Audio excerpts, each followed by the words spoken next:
Welcome to The Middle, the news from both sides, no spin. 3 stories today. Here's what happened, here's what the left says, here's what the right says, and here's what the facts actually show. Let's get into it. The Iran ceasefire deal. 6 weeks into the war with Iran, the United States and Iran are now in a fragile ceasefire, or at least trying to be. The deal, brokered largely through Pakistan as an intermediary, would pause U.S. strikes for 2 weeks in exchange for Iran reopening the Strait of Hormuz. That's the narrow waterway through which roughly 20% of the world's oil supply flows. Trump announced a suspension on Truth Social, naming Vice President J.D. Vance as the U.S. interlocutor for formal talks. The ceasefire comes after weeks of missile exchanges, drone strikes on Gulf infrastructure, including a Saudi petrochemical complex, and the loss of a U.S. service member whose jet was shot down over Iran. The left's take? Well, the left's concern isn't whether the ceasefire is good news.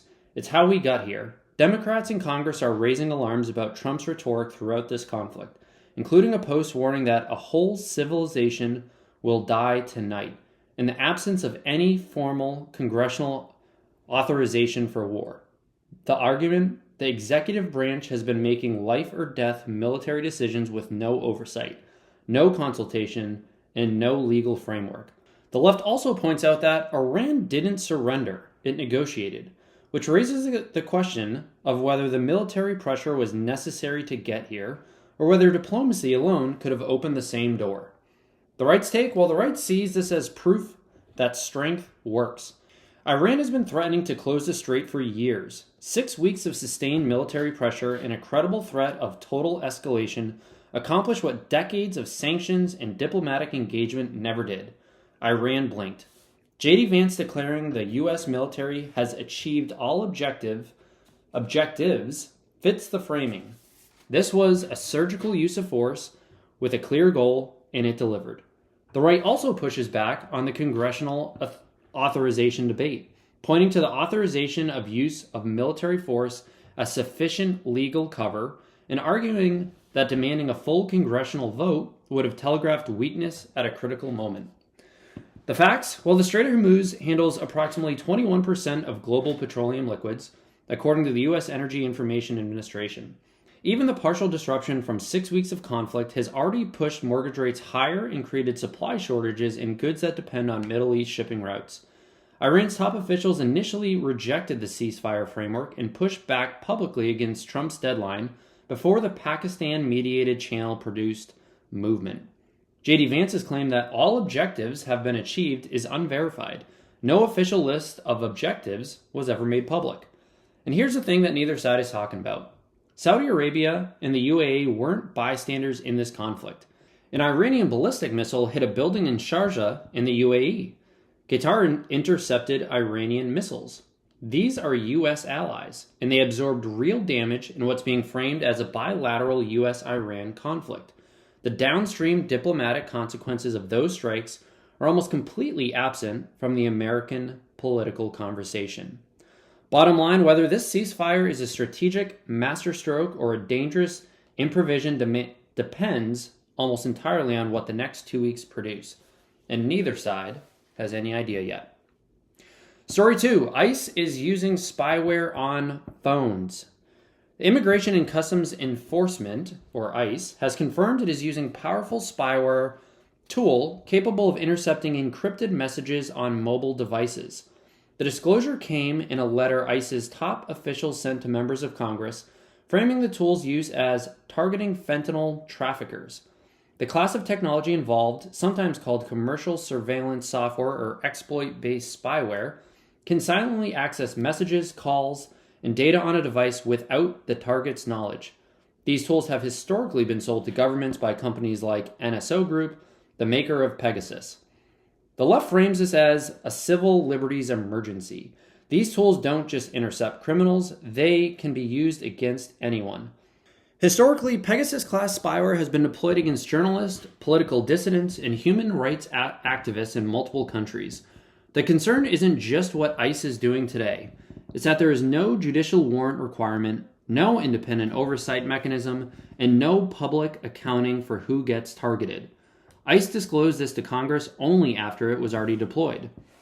That sequence, act first, inform later, is precisely the accountability gap critics have long warned about with the executive branch surveillance powers. The right's take? Well, the right's argument starts with fentanyl.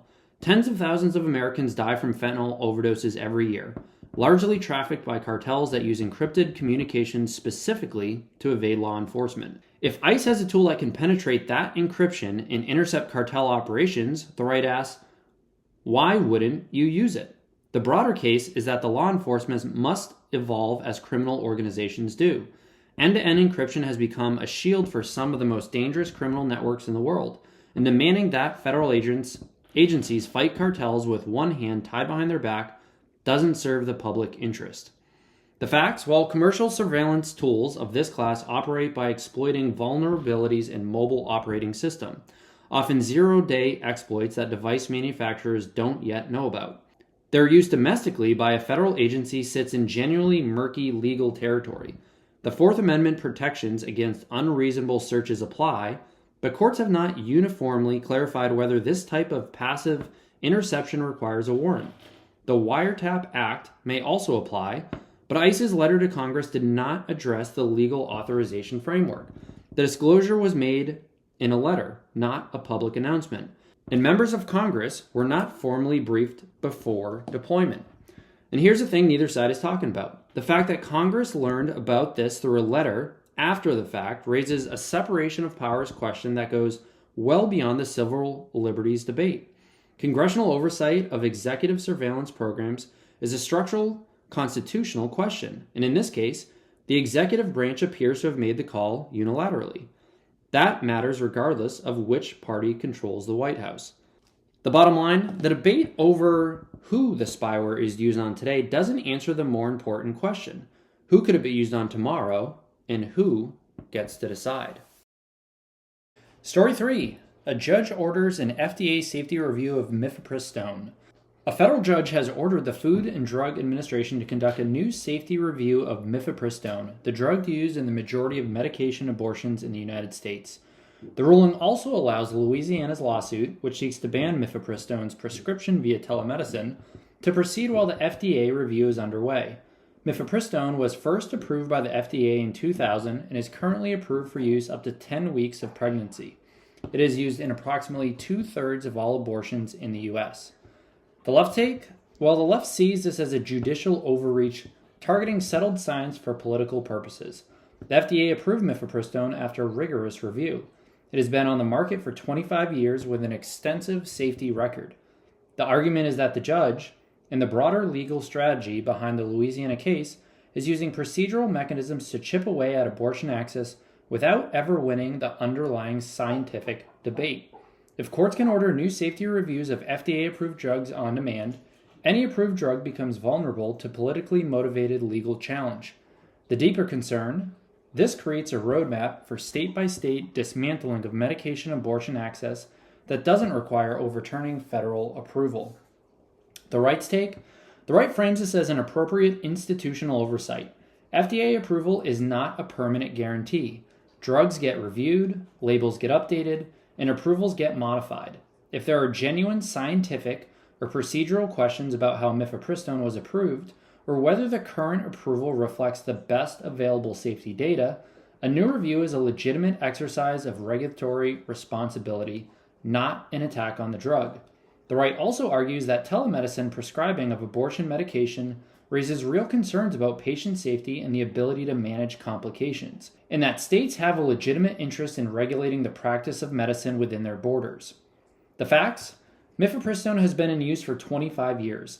Large-scale studies, including a 2021 study published in the journal Contraception, have found serious complication rates below 0.4%.